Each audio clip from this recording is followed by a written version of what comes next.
Porto Alegre, cidade de contrastes, onde o velho e o novo disputam espaço numa batalha injusta e previsível. Percebemos a cidade com indiferença ou encantamento. Nem sempre enxergamos a vitalidade dos ângulos modernistas, a cumplicidade das ruas e os segredos das casas e calçadas que abrigaram as cantigas de roda de nossos avós. A cidade não para, a cidade só cresce. Prédios são construídos e demolidos, mas apenas a memória é o que resta de um passado distante. Que em cada palavra de um documento, em cada tijolo de um prédio, cada traço de um monumento, continuem vivas as experiências que singularizam Porto Alegre. A cidade de Porto Alegre é uma cidade que passou por vários períodos na sua evolução. O período colonial, onde havia uma arquitetura de influência portuguesa, o período eclético do início do século, as diferentes correntes do modernismo que começaram com o Art Nouveau, depois passaram pelo Art Deco, depois pelo racionalismo e chegando aos edifícios modernos. E de tudo isso temos muito poucos elementos preservados. É uma cidade que tradicionalmente conserva pouco seu passado. Demoliu muita coisa, né? Não manteve a memória da cidade, mas isso nos últimos anos está mudando e esperamos que continue a mudar. A cidade de Porto Alegre ela tem um patrimônio bastante expressivo ainda, apesar de que muito de bom já foi demolido. Uma coisa que eu vou falar é ressalva, mesmo observação importante ressalva. Todos os prédios que estão deteriorados continuam sendo bonitos. Calcula o que não foi de lindo, ou que não foi de linda essa cidade quando esses prédios caindo. É preciso entender que o patrimônio cultural está profundamente ligado com o crescimento do povo, com a fixação do povo na terra, ou com a relação do homem com a terra, com o meio. Isso é fundamental. A cidade é apenas a cristalização no espaço das relações da comunidade que habita essa cidade. Então ela assume a forma que tu dá. Tu é responsável pela tua cidade.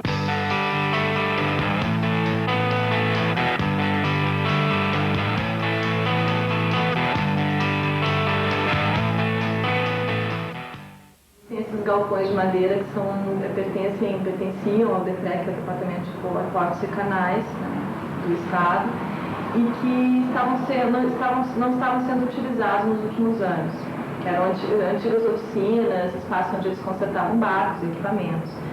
E a última Bienal do Mercosul, que foi a segunda edição da Bienal, ocupou um dos espaços mais importantes da Bienal, com maior número de artistas e ocupado pelos artistas contemporâneos, foram justamente esses galpões do DEPREC. O DEPREC ele era um lugar tão impressionante que quando os artistas foram convidados para a Bienal, muitos artistas, só no DEPREC tinha acho que 100 artistas. Ninguém nos pediu para fazer trabalhos que tivessem a ver com o lugar ou que fossem específicos para aquele lugar. Em arte contemporânea tem um termo que se usa que é site-specific work, que significa trabalhos feitos para lugares específicos. Significa um trabalho que não pode existir em outro lugar, como é o caso do meu trabalho na Bienal. Então, existiu, mas o lugar era tão impressionante que, apesar de não ter sido solicitado para a gente pensar nesse tipo de trabalho, muitos artistas fizeram isso. Muitos artistas criaram trabalhos que só existiriam ali, naquela Bienal, naquele espaço físico, né? O que mais valioso no espaço não é tanto as dimensões e a arquitetura, que é belíssima, dos galpões principais, é uma arquitetura super bonita, as tesouras de madeira são muito bem construída e muito bela. Mas eu acho que tem uma coisa da memória do lugar, assim, das coisas que o lugar, das histórias que a gente imagina terem acontecido naquele lugar, das coisas que o lugar, dos significados que ele sugere. Tem uma coisa toda do que se pode criar a respeito do passado do lugar. É um lugar que tem passado. É uma usina de energia elétrica. Bem, foi desativada e virou um centro cultural. Então ela guarda aí, quer dizer, uma característica histórica também.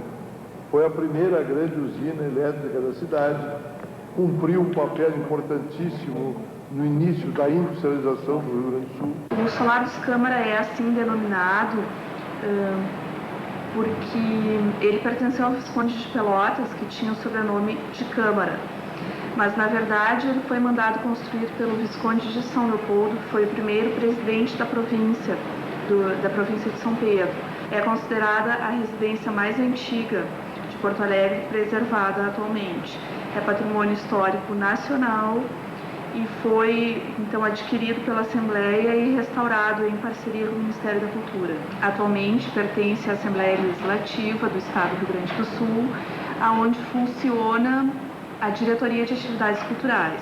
Essa diretoria tem como atribuição legal a preservação da memória política do Rio Grande do Sul. A Casa de Cultura Mário Quintana iniciou sua restauração aproximadamente na década de 1980, quando o prédio foi adquirido pelo governo do estado.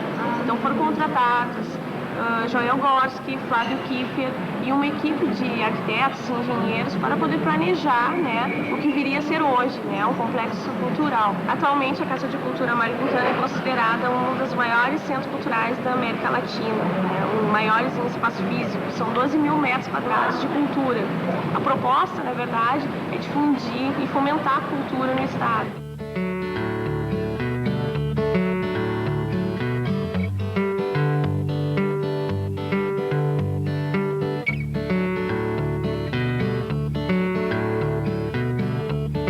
Sabemos da importância do chalé para o porto-alegrense. Sabemos da importância.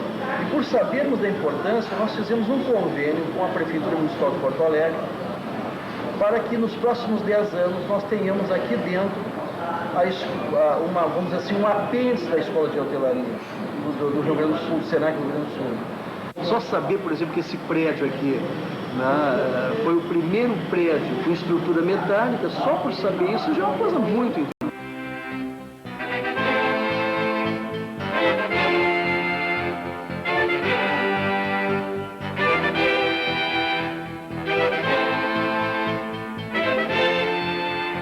Quando em 1972 teve uma coreana dando um recital, tocando viola aqui no palco, e despencou-se uma peça lá de cima, bem ao lado da mão dela. O público deu um gemido, ela continuou tocando e na mesma temporada algo parecido aconteceu. Ou seja, o teatro estava literalmente caindo aos pedaços. E em 75 eu fui convidada para restaurar, para coordenar a restauração. O que aconteceu aqui não foi uma restauração. O que aconteceu aqui foi uma reconstrução total. O que permaneceu do velho teatro foram as 4 paredes externas, as 4 colunas no hall de entrada e os gradis de ferro. O resto é novo. Depois dele inaugurado, a alegria foi geral. Foi e continua sendo. Não tem um artista que suba nesse palco que não se sente sensibilizado, que não faça os maiores elogios, noite após noite. O Teatro São Pedro é o teatro mais bem administrado, mais bem cuidado do Brasil. É um teatro que honra os brasileiros, honra os gaúchos, e um teatro que dá uma enorme alegria a toda a classe teatral.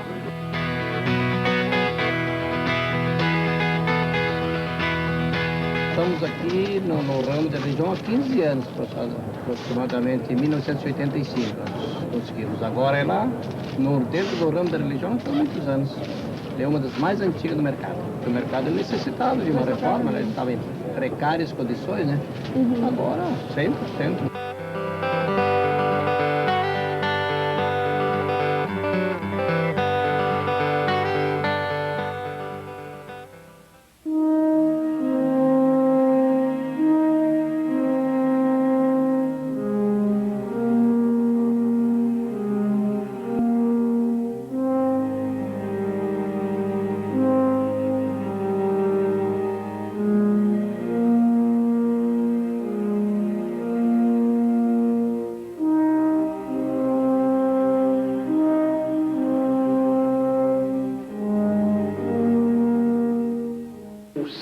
Era o polo de atração da cidade de Porto Alegre. Hoje em dia o centro está tão congestionado, está tão mal utilizado, que ninguém mais quer ir para o centro. É que os próprios moradores aqui da Rua Duque de Caxias e dessas ruas próximas aqui desconhecem muito do patrimônio histórico de Porto Alegre nesta área aqui. Esta casa da Rua dos Caxias, que nós temos aqui à minha esquerda, que deveria ser um modelo de conservação, está aí nesse estado lastimável. A gente olhando de cima pela parte dos fundos, o aspecto é pior ainda, porque as paredes estão caindo, o teto está ruindo, e esta casa é do Poder Público do Estado do Rio Grande do Sul. Ela abrigou uma das repartições da Justiça Eleitoral, que hoje tem uma sede mais adiante, e hoje em dia não sei a que repartição pertence, mas pertence ao Poder Público do Rio Grande do Sul, que deveria dar o exemplo na sua preservação. Então, toda obra que envolve a questão da restauração é uma obra que custa muito dinheiro para os cofres públicos. Nós chegamos num ponto que se destruir igrejas é banal, né? Então, isso não é pela questão religiosa, mas pela questão cultural, né? Nós já perdemos a antiga Catedral de Porto Alegre, já perdemos a Igreja do Rosário, já perdemos a Igreja do Menino Deus, já perdemos a Igreja do Senhor dos Passos, e um bem cultural não pode ser substituído por uma fotografia. Eu fui aluno da Faculdade de Medicina. Cada vez que eu passo pela faculdade, ali no lançamento dele, eu sinto um aperto no coração, porque eu vejo o prédio realmente deteriorado. Muitos de nós nos formamos na URGS, né? Eu acho que devemos mostrar também a nossa gratidão pela universidade que nos formou, né? E nos formou sem cobrar um tostão.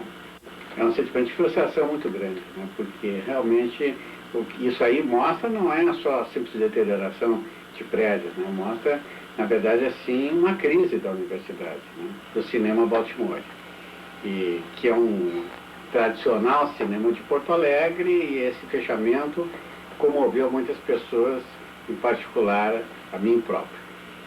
O que fica é a lembrança desse cinema, né?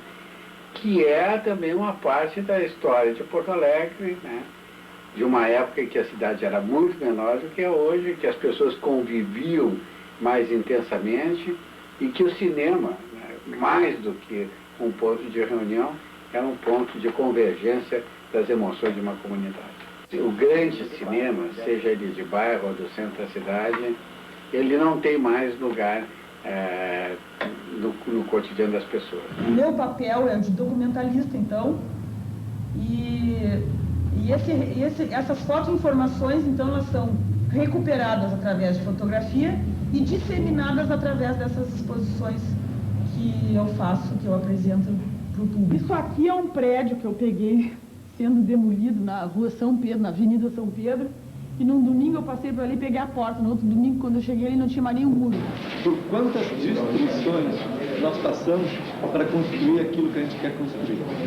O que eu entendo do patrimônio histórico? Aquilo que a gente quer conservar, né, e aquilo que a gente quer que vire história, né, vai depender muito do que uns acham importante. Geralmente o que uns acham importante, né, não é o que todos acham importante. Acho importante para não desfigurar a cidade e para que as pessoas tenham alguma raiz no futuro, né? Para mim, em primeiro lugar, alguma coisa muito antiga, né? Que faz parte, por exemplo, da cidade, da cultura de uma cidade, que faz parte da história de uma cidade e que acaba sendo tombado como patrimônio histórico. Isso quer dizer assim, ó, que não se pode mexer mais naquilo, é um prédio, ou não sei se uma praça poderia ser. Geralmente é prédio que eles usam para patrimônio histórico, né? Qualquer contribuinte, qualquer pessoa da comunidade pode entrar solicitando tombamento. Então esse processo é aberto e vem para o nosso setor para ser analisado. No instante que ele é tombado, tem uma lei que protege esses prédios, né? Ele vai receber uma proteção. Isso quer dizer que todo cidadão ele vai ser responsável por esse prédio também. Então ele pode denunciar o setor público, né? Ou fazer denúncias de que ele não está sendo bem cuidado. Para a questão do tombamento, tem que primeiro fazer um levantamento histórico do imóvel, desde sua origem, as pessoas que ali moraram, qual é a representatividade histórica que ele tem para o bairro, para o município. Por todo ano a gente tem uma previsão de uma verba para a realização do inventário. O que é o inventário? O inventário é nada mais nada menos do que a gente selecionar aqueles prédios que que é de interesse para preservar a memória, a história da cidade. O problema todo que a sutileza da língua portuguesa, essa palavra tombar, porque você tem dois significados, né? Uma tombar, você caía, né? Derrubar, você tombou, eu tropecei e tombei, né? Isso tem um significado. Agora, quando se fala em tombamento, isso tem outro significado, porque isso é da herança de Portugal, onde todos os documentos importantes do Estado eram colocados numa chamada Torre do Tombo, é o grande arquivo deles, né? O IFAM, o Estado e o município aplicam a lei de preservação que lhes dá origem. Ou seja, quando a gente diz um tombamento, a gente pergunta tombamento de quem? Então, cada lei de tombamento é uma lei diferente da outra. E o que uma instituição cumpre é a sua própria lei. A lei federal diz que se o proprietário de um bem cultural protegido não tem condições de preservá-lo, cabe à União tomar as providências. Já isso não ocorre na lei de Porto Alegre, que é uma lei copiada da lei federal, mas este artigo é excluído. Então, a lei de Porto Alegre não estabelece a quem compete a preservação.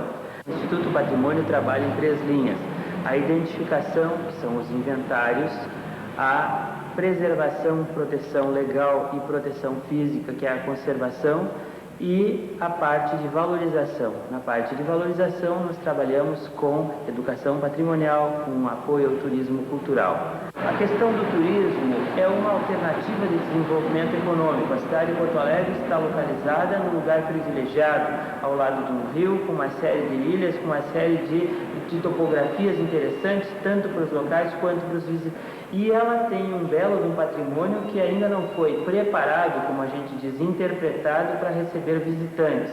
Por exemplo, nós temos o sistema de pontes da Avenida Ipiranga, que é um sistema de pontes das mais requintadas que já foram construídas nesse país. São pontes em estilo Art Deco. Isso em qualquer lugar do mundo mereceria um belo projeto de iluminação e valorização, não é? E aqui a gente trata elas como apenas uma ponte, não como uma obra de arte.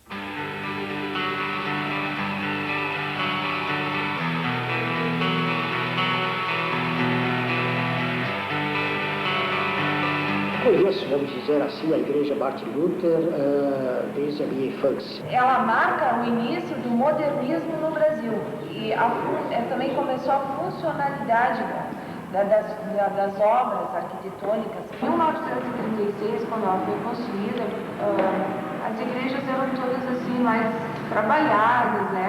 Eram assim góticas, e todas rebuscadas, e essa não marca pela simplicidade, né? O tijolo à vista, que é uma coisa, um tipo de construção atual até hoje, né? E na época não era usado. As janelas lisas, simples, né?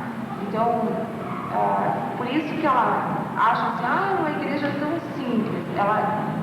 Ela marca por ela ser simples. Bem, mas ao mesmo tempo a cidade ela tem que sofrer modificações, ela cresce, tem que se abrir avenidas, tem obras que são projetadas para melhorar o sistema de transporte coletivo, o sistema viário da cidade.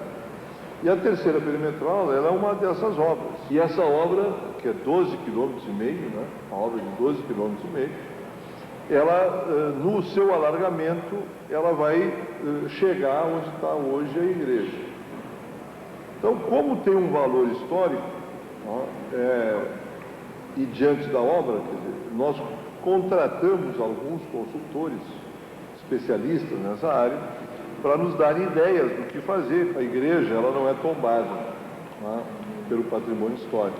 Das 3 propostas, a que nos pareceu melhor, mais viável possível, e que foi depois aprovado pelo Conselho Municipal do Patrimônio Histórico, e também pelo Conselho do Plano Diretor, é uma ideia de manter a torre, manter boa parte do prédio, porque não precisa demolir toda a igreja. Então ela perderia um pedaço da frente e seria feito um memorial com outros materiais, mas que simbolizariam arquitetonicamente, simbolizariam a fachada que ela tem hoje. Querem, em lugar desse prédio aqui, deixar um memorial, que nós não estamos aceitando. No caso dessa igreja, é um processo muito bonito, porque houve o abandono, assim como houve a volta, né, da comunidade para esse trabalho de recuperação e de aproximação com a sua memória. E isso, sem dúvida, isso é raríssimo. Já conta os casos em que as pessoas reivindicam que o seu bem cultural seja tombado. Mudou muito Porto Alegre.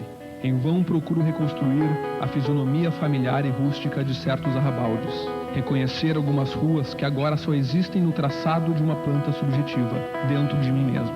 Basta que as cidades, todas as cidades do mundo, se repitam estupidamente com as mesmas prateleiras de cimento armado, os mesmos elevadores, as mesmas fitas passadas nos mesmos cinemas e os mesmos números de propaganda reproduzidas 1000 vezes nos mesmos rádios e eletrolas, com a mesmíssima falta de imprevisto. Ao menos subjetivamente, e no que de nós depende, não custa nada reagir um pouco. Venham ver como cresceu a nossa terra. Cresceu como cresce um boato, uma abóbora, a vaidade de um poeta. Estamos diante de uma cidade que apaga suas pegadas com o assodamento de um novo rico. Com o tempo e a ostentação do progresso, as velhas ruas se desmancham lentamente. Acordam um belo dia de placa nova na esquina, promovidas a general. E, então, é tratar de enterrá-las, com a ladainha da saudade. Tudo assim vai sumindo, embora sem tremor de terra, numa areia gulosa de ouvido. Talvez, encostando o carro à beira da calçada e dobrando a esquina, a gente ainda venha a esbarrar com a oportunidade que parou naquela hora à espera de um gesto. Poderia ter sido e não foi.